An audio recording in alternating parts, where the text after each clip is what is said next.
गुजरात में मानसून अब बहुत दूर नहीं रह गया है। जल्द ही गुजरात के कुछ भागों में मानसून दस्तक दे सकता है, लेकिन बारिश की जो गतिविधियां हैं वो कैसी रहेंगी इस सप्ताह। हालांकि इस सप्ताह अभी इंतज़ार करना पड़ेगा मानसून का, लेकिन बारिश का अनुमान क्या रहेगा इस पूरे सप्ताह में 6 जून से लेकर 12 जून के बीच में, इसकी चर्चा करेंगे साप्ताहिक मौसम पूर्वानुमान के इस बुलेटिन में। साथ ही साथ आपको बताएंगे कि 1 जून से लेकर 5 जून के बीच में गुजरात के भागों में किस तरह से वर्षा रिकॉर्ड की गई है।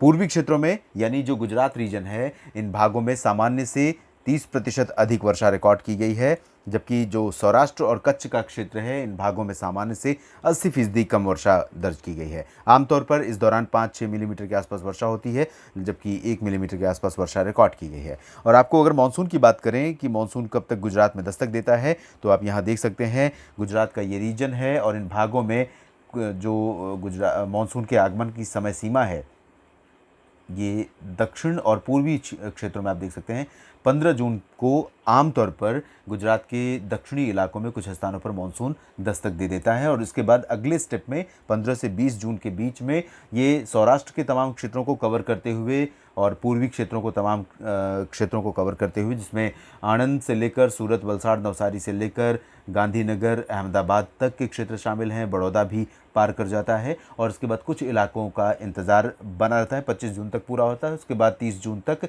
लगभग समूचे गुजरात को मानसून कवर कर लेता है।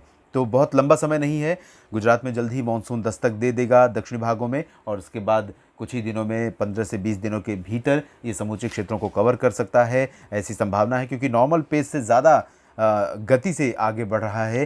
केरल में 3 जून को दस्तक देने के बाद 4 जून को कर्नाटक के ज़्यादातर इलाकों में पहुंच गया, 5 जून को महाराष्ट्र तक इसने दस्तक दे दी और आज भी इसके प्रगति करने की संभावना है। तो इस तरह से उम्मीद यह है कि आने वाले समय में ऑफशोर ट्रफ जिस तरह से एक्टिव है और कोस्टल रीजन पर, पश्चिमी घाट पर जिस तरह की गतिविधियाँ बारिश की होने वाली हैं, इसको देखते हुए लगता है कि जल्द ही दक्षिणी भागों में गुजरात के वलसाड़ और नवसारी तक मानसून का आगमन हो सकता है। उसके बाद अगले स्टेप में ये काफ़ी इलाकों को कवर कर लेगा। फिलहाल अगर इस सप्ताह बारिश की संभावनाओं की बात करें तो पूर्वी क्षेत्रों में आज और कल यानी 6 और 7 जून को कई जगहों पर वर्षा होने का अनुमान है। इंटेंसिटी हल्की से मध्यम रहेगी। बनासकांठा, पालनपुर, पाटन, मेहसाना, साबरकांठा, गांधीनगर और अहमदाबाद, खेड़ा, पंचमहल, दाहोद, आणंद, बड़ोदरा से लेकर दक्षिण में छोटा उदयपुर, नर्मदा, तापी, सूरत, वलसाड़, नवसारी, डांग, इन सभी क्षेत्रों तक वर्षा होने की संभावना है।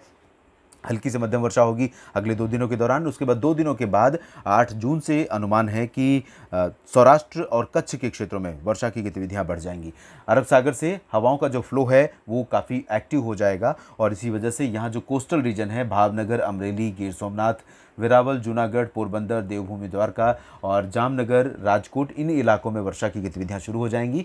भुज समेत कच्छ के क्षेत्र में भी कुछ स्थानों पर वर्षा शुरू हो सकती है 8 जून से ही, और धीरे धीरे इंटेंसिटी और इसका जो स्प्रेड है वो अंदरूनी इलाकों में भी पहुंच सकता है। लेकिन इस दौरान इन इलाकों में वर्षा की गतिविधियां काफ़ी कम हो जाएंगी। हालांकि महाराष्ट्र के कोंकण गोवा रीजन में पूरे सप्ताह वर्षा होने की संभावना है, जिसके प्रभाव से दक्षिण पूर्वी गुजरात के क्षेत्रों में यहाँ सूरत तक और भरूच, नर्मदा तक भी हम उम्मीद कर सकते हैं कि इस सप्ताह लगातार ऑन एंड ऑफ बारिश का स्पेल यहाँ पर आता रहेगा और यही स्पेल प्रीकर्सर होगा मानसून के आगे बढ़ने का। तो उम्मीद यही है कि मानसून जैसे जैसे महाराष्ट्र में आगे बढ़ेगा, ऑफशोर पर जिस तरह से ट्रफ एक्टिव रहेगी, उसी तरह से अरब सागर से मॉइस्चर का फ्लो कोस्टल रीजन पर आएगा और इसी कारण दक्षिण पूर्वी गुजरात के क्षेत्रों में वर्षा की गतिविधियां लगातार पूरे सप्ताह जारी रह सकती हैं। और जो ये स्पेल होगा 8 जून से जो बढ़ेगा, इसकी इंटेंसिटी बहुत कम रहेगी। यहाँ बादल बढ़ते जाएंगे धीरे धीरे, लेकिन हल्की वर्षा कुछ एक इलाकों में गुजरात के देखने को मिल सकती है 12 जून के बीच तक। गुजरात के लिए साप्ताहिक मौसम पूर्वानुमान के इस बुलेटिन में अभी इतना ही। आप बने रहिए मौसम तक चैनल के साथ। मौसम से जुड़ी हर एक जानकारी आप तक पहुंचाने का मेरा प्रयास निरंतर जारी है। धन्यवाद।